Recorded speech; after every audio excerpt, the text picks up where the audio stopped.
જય માં મોગલ, કેમ છો બધા? મજામાં છો ને? તો આપણી ચૌહાણ સિસ્ટર્સ એન્ડ બ્લોગ નામની ચેનલમાં તમારું બહુ બધું સ્વાગત છે. અને હમણાંથી વિડીયો શૂટ ન કરી શકતી કારણ કે ઘરનું કામ બહુ બધું વધી ગયું હતું, ગાયોનું કામ એ હોય એટલે. અને ઠંડી તો બહુ જ છે, તમારી બધાને હશે જ અત્યારે તો, આપણે બધાને છે જ તો.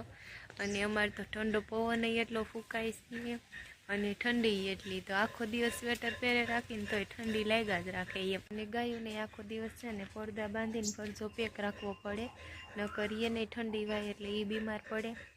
આખો દિવસ પડદા બાંધેલા રાખી અને રાતે પાછું બધું બાંધી દઈ અને એવી રીતે ધ્યાન રાખવું પડે ગાયોનું. અને જો હું અહીંયા જો આવી હતી, બધું શાકભાજી વાવ્યું હતું ને એ, પણ શાકભાજી ઠંડીના લીધે હે ને બગડવા માંડ્યું છે. ટમેટી એ ખારી છે, બાકી રીંગણી બળવા માંડી. મેં ચોળા થોડાક આવ્યા હતા એ બગડવા માંડ્યા અને પોપૈયા આવ્યા છે એ હું તમને બતાવું હમણાં. જો આ મેં ચોળા વાવ્યા હતા ને, પણ આમાંય તે રોગ આવી ગયો જો, એટલે આ બગડી જ ગયા કહેવાય. આ રોગ ગળો આવી ગયો બધાયમાં. અને ટમેટી સારી છે કારણ કે શિયાળામાં ટમેટી તો સારી જ હોય. ટમેટા આવવા માંડ્યા ટમેટીમાં. અરે ટમેટા આવવા માંડ્યા, ટમેટી સારી છે. અને આ એક પપૈયું આવડું થયું છે.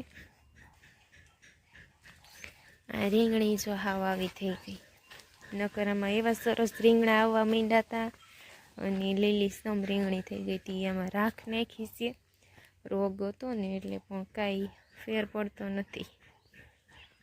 બાકી ટમેટીમાં બધીએ ટમેટા લાગવા માંડ્યા જો.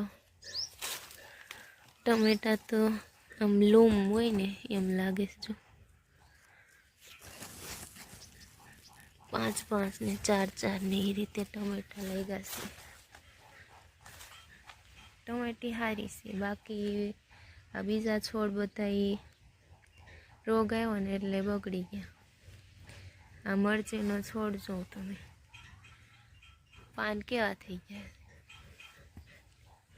આ એક ફૂલ છોડ છે, બહુ સરસ છે જો, મખમલ.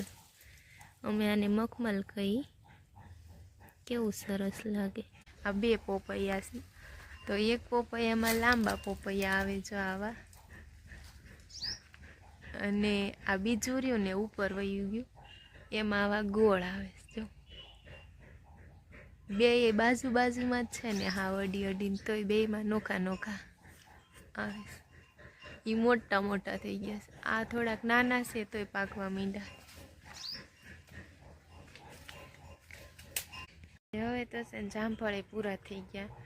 જામફળ બહુ જ આવ્યા હતા બધી જામફળીઓમાં, અને એક જામફળીમાં તો મધ બેઠું છે ને, હું તમને બતાવું કેવડું મોટું એનું પોળું થઈ ગયું છે ને. તો આવડું મધ છે, અને આ માખી એટલી બધી અમને હેરાન કરે છે ને, આ મધ અમને બહુ જ હેરાન કરે છે. તો આને કઈ રીતે અહીંથી ઉડાડવું ને એના કંઈક ઉપાય હોય તો તમે કમેન્ટમાં જણાવજો.